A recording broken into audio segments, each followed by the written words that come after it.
एक दो तीन चार पाँच छह सात आठ नौ दस ग्यारह बारह तेरह, तेरह करूं गिन गिन के, इंग्लैंड का बुरा हाल, अभिषेक शर्मा का जाल। पता नहीं गाना अच्छा लगा या नहीं लगा, लेकिन वो मशहूर गाना इंडिया का था एक दो तीन चार, उससे मुझे याद आ गया। जो अभिषेक शर्मा ने छक्के मारे हैं, छक्के पे छक्का, छक्के पे छक्का, फिर छक्का, फिर छक्का, फिर छक्का, और ऑलमोस्ट हर ओवर में छक्का। इस तरह उसने बेड़ा गर्क करके रख दिया। जोफ्रा आर्चर उसकी आत्मा रोल के रख दी। 13 छक्के एक इनिंग्स में, 13 छक्के। पाकिस्तान के पूरे मैच में इतने छक्के नहीं लगते जितना अकेले अभिषेक शर्मा ने छक्के मार दिए। और पूरी सीरीज में 22 छक्के, 22 छक्के, मतलब दूर नहीं, बहुत दूर दूर तक अभिषेक शर्मा ने जो है ना छक्के मार मार बुरा हाल कर दिया। ये जो बाहर बर्फ पड़ रही है ना, ये उन्होंने इंग्लैंड की बेसबॉल पे डाल दी है। बर्फ डाल के ठंडा करके रख दिया। उसने कहा इंग्लिश टीम को बिल्कुल ठंडा करके कर दिया, लिटा के रख दिया। पहले बारी में उसने बेड़ा गर्क किया, मार मार के उनका बुरा हाल किया, और उसके बाद बॉलिंग में आया तो वहां पे भी अजाब बन के नाजिल हो गया, वहां पे भी 2 खिलाड़ी आउट करके चला गया। ये अभिषेक शर्मा क्या चीज है समझ नहीं आ रहा। सीरीज का top scorer, impact player, man of the, मैं कहता हूँ सीरीज सब कुछ वही, man of the day, man of the match, man of the series, सब कुछ वही बनता है। वो क्या ब्रिलियंट खेला है उसने, जितनी तारीफ की जाए उसकी कम है। अभिषेक शर्मा ने बता दिया कि इंग्लैंड पूरी टीम और वो अकेला अकेला ही उनपे भारी है। एक में 70 प्लस स्कोर किया था, और अब जो है वो 135 के करीब बारी ले ली उसने, और 36 बॉलों पे 100 रन, 36 बॉलों पे 100 रन बनाए अभिषेक शर्मा ने। शाहिद अफरीदी की मुझे बारी याद आ गई, जो उन्होंने नैरोबी में ली थी श्रीलंका के खिलाफ, उसके सही है, उसमें भी उनकी 36 बॉलों पे 100 थे। वो वनडे था, 90s में था। बहरहाल उस जमाने की वो फास्टेस्ट सेंचुरी थी जो बहुत अरसे तक रही, और अब T20 में इसने 36 बॉलों पे सेंचुरी बना दिया। मार मार मैं कहता हूं, उफ, कान सुझा के रख दिए उनके, बुरा हाल करके रख दिया। जितनी तारीफ की जाए अभिषेक शर्मा की कम है। और इंडिया के लिए प्लस पॉइंट ये हो गया कि अब उनके चैंपियंस ट्रॉफी के खिलाड़ी आहिस्ता आहिस्ता परफॉर्म करना शुरू कर रहे हैं। पिछले मैच में हार्दिक पांड्या ने बैंड बजाया था, और इस मैच में जो मोहम्मद शामी है उसने कह दिया भाई आ गया हूं मैं विकेट लेके दिखाऊंगा, और उसने विकेट ले लिए। इंग्लैंड की मजबूत तरीन टीम को जमीन बोस करके रख दिया। कोई ऐसे ये टुच्चे मुच्चे खिलाड़ी आउट नहीं किए। इंडिया ने इंग्लैंड की मजबूत टीम को काबू किया है। इंग्लैंड का चैंपियंस ट्रॉफी का सफर मैं समझता हूं कि वो उस पर ओवरशेडो करेगी। ये परफॉर्मेंस उनके कॉन्फिडेंस को शेक कर देगी। वनडे क्रिकेट है, हो सकता है वो कम बैक कर ले, करना चाहिए, बड़ी टीम है। लेकिन इंडिया ने बता दिया भाई वो वर्ल्ड चैंपियन है। ये टीम वर्ल्ड चैंपियन वाली खिलाड़ी नहीं थे सारे जो वर्ल्ड चैंपियन बने थे, लेकिन जो खेल रहे हैं उन्होंने कहा जी हम बहुत हैं, बुमराह नहीं है हमारे पास, तो इसका ये मतलब नहीं है कि इंडियन बॉलिंग लाइन ठुस हो जाएगी। और उन्होंने करके दिखाया। पिछले मैच में राणा, इस मैच में शामी, वरुण चक्रवर्ती पूरी सीरीज में भारी पड़ता रहा। अभिषेक शर्मा को जब मौका मिला उसने भी फड़काया। इसी तरीके से आप जिसकी बात करें, मैं जब आपको कह रहा था ना कि हाँ दो जरूर है कि संजू सैमसन ने परफॉर्म नहीं किया, बिल्कुल ये बात है कि सूर्या कुमार यादव उसको इंडियन टीम से उठा के बाहर फेंक देना चाहिए कि अब उसकी जगह नहीं बनती अगर वो परफॉर्म नहीं कर सकता। आपने क्या करना है, ये आपकी बत्तीसी जो दांत निकालते रहते हैं, ये दांत निकालने का क्या करना है, एक बार फिर आप फेल हो गए। और जब हर कोई मार रहा है, ऑल्टरनेट मैचेस में ही मार रहा है, तिलक वर्मा ने मारा, अभिषेक शर्मा ने मारा, लेकिन आपसे जो है रन नहीं बन रहे, तो इसका मतलब है कि आप डिजर्व ही नहीं करते। आप डिजर्व नहीं करते हैं टीम इंडिया। टीम इंडिया का स्टैंडर्ड बहुत बड़ा हो चुका है। अब आप जाएं पाकिस्तान में खेल लें या किसी और टीम वगैरह में खेल लें, वहां का आपका स्टैंडर्ड है। अब आपका इंडिया का स्टैंडर्ड नहीं है। इंडिया अपने स्टैंडर्ड से मैं कहता हूँ 100 साल आगे क्रिकेट खेल रहा है। मॉडर्न में क्रिकेट के लीडर्स हैं, वो बता रहे हैं कि जी हम पीछे एक फौज तैयार कर रहे हैं।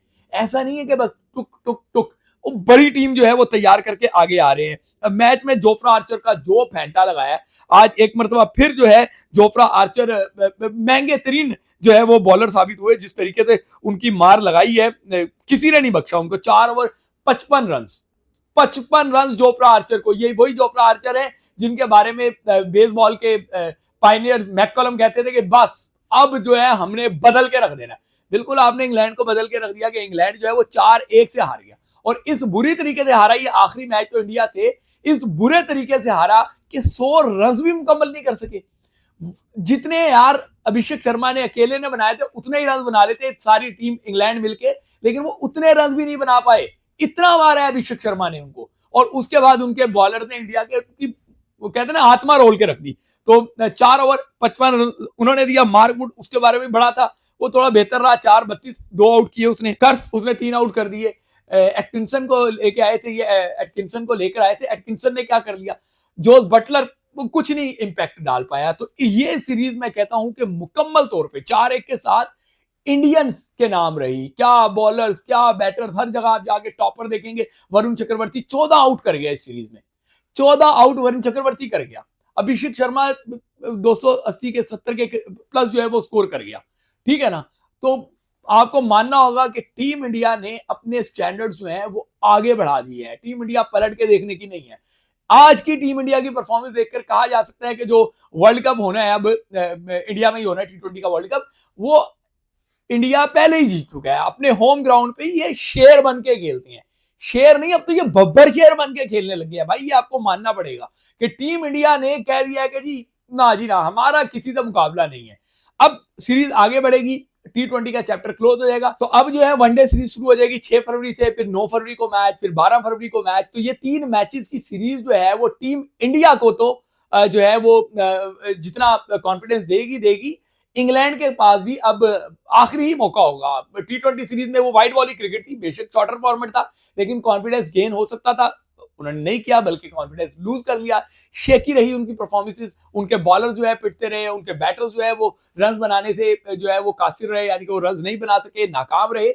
अब जब वनडे सीरीज होगी तो उनको गियर बदलना होगा। ये बात इंग्लैंड को समझ आ जानी चाहिए कि बेसबॉल इन सब कॉन्टिनेंट्स में आपका नहीं चलेगा। यहाँ पे जो है वो सबने अपनी रीडिंग की होती है, और स्पेशली जो स्पिनर्स होते हैं यहाँ पे वो दाल नहीं गलने देते हैं। ये यूरोप की विकेटें नहीं होती, ये सीना की विकेटें नहीं होती कि जहां पे बॉल जो है वो बल्ले पे सही से आ रहा है, पटक रहे हैं। यहाँ पे पेसर्स को अगर थोड़ा सा मुश्किल होती है वनडे क्रिकेट में, तो स्पिनर्स जो है वो आत्मा रोल के रख देते हैं। वो स्पिनर्स दो जानी से जाते हैं, और फिर इंडिया के स्पिनर्स वो तो किसी का काबू ही नहीं आते। अब वनडे सीरीज में ये है कि आप सोचे रोहित शर्मा वापस आ चुके होंगे, विराट कोहली वापस आ चुके होंगे, अभी बुमराह का भी क्लियर हो जाएगा कि बुमराह किस पोजीशन में मौजूद है। ये बता दूं मैं आपको कि विराट कोहली से चाहे रणजी ट्रॉफी में रन बने या नहीं बने, लेकिन जिस तरीके से क्राउड ने उसको प्यार दिया है, इस प्यार के बाद उसका कॉन्फिडेंस ये इतना हो चुका होगा।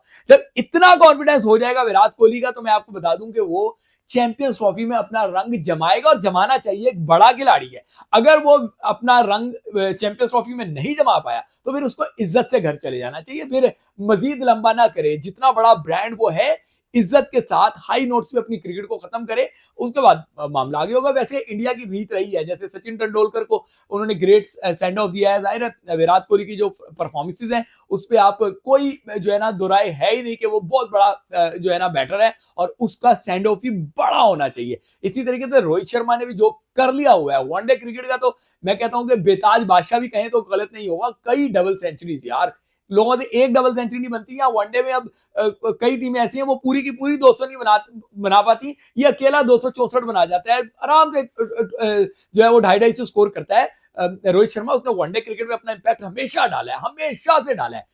अब उसको भी पता है कि मेरे करियर का एंड हो रहा है, मेरे करियर का एंड हो रहा है, तो मुझे जो एंड है वो हाई नोट पे करना है, और हाई नोट जो है वो विनिंग होता है। चैंपियंस ट्रॉफी में इंडिया का स्क्वाड इतना बेहतर नहीं लग रहा। अगर हम यूएई की कंडीशंस देखें जहां पे उनके मैच होने हैं, तो ऐसा लगता है कि जब जब टीम इंडिया को दूसरी बॉलिंग करनी पड़ेगी तो उनकी टीम जो है वो मुश्किल में आ जाएगी, क्योंकि वहां पे ड्यू होती है, एक वाटर पॉइंट एक टर्म इस्तेमाल होती है इसमें। जब आप क्रिकेट को देख रहे होते हैं तो उस पे स्पिनर्स में भी बॉल इतना अच्छा ग्रिप हो नहीं रहा होता। जो फिंगर स्पिनर होते हैं वो तो चल जाते हैं, लेकिन जो रिस्ट स्पिनर होते हैं, जब गेंद गीला हो जाए तो उनके कलाई जो है वो इतनी अच्छी तरीके से रिस्ट की पोजीशन जो है ना वो एक्यूरेसी के साथ नहीं होती, बॉल एक्यूरेसी के साथ पिच नहीं होती, जिस वजह से उनको मार पड़ती है। लेकिन फिंगर जो स्पिनर्स होते हैं वो अपना काम चला लेते हैं। T20 well done India, well done well done well done. One day में देखते हैं कि टीम इंडिया जो है वो क्या करती है। वनडे में भी अगर उसका गियर यही रहा तो फिर तो भाईजान टीम इंडिया जो है वो चैंपियंस ट्रॉफी जीत भी सकती है, इस गियर के साथ अगर जाती रही। खिलाड़ी चेंज हो जाएंगे, देखते हैं क्यादत चेंज हो जाएगी, क्या होता है। यहाँ पे जो T20 का कप्तान था ये तो कुछ नहीं कर सका था, हो सकता है कि वनडे का कप्तान जब रोहित शर्मा आए वो खुद भी करे, टीम तो उसकी कर ही रही है। ये बात तय है कि सेमीफाइनल में तो टीम इंडिया ने पहुंचना ही पहुंचना है। सेमीफाइनल के बाद उसका सफर कैसा होगा वो देखते हैं।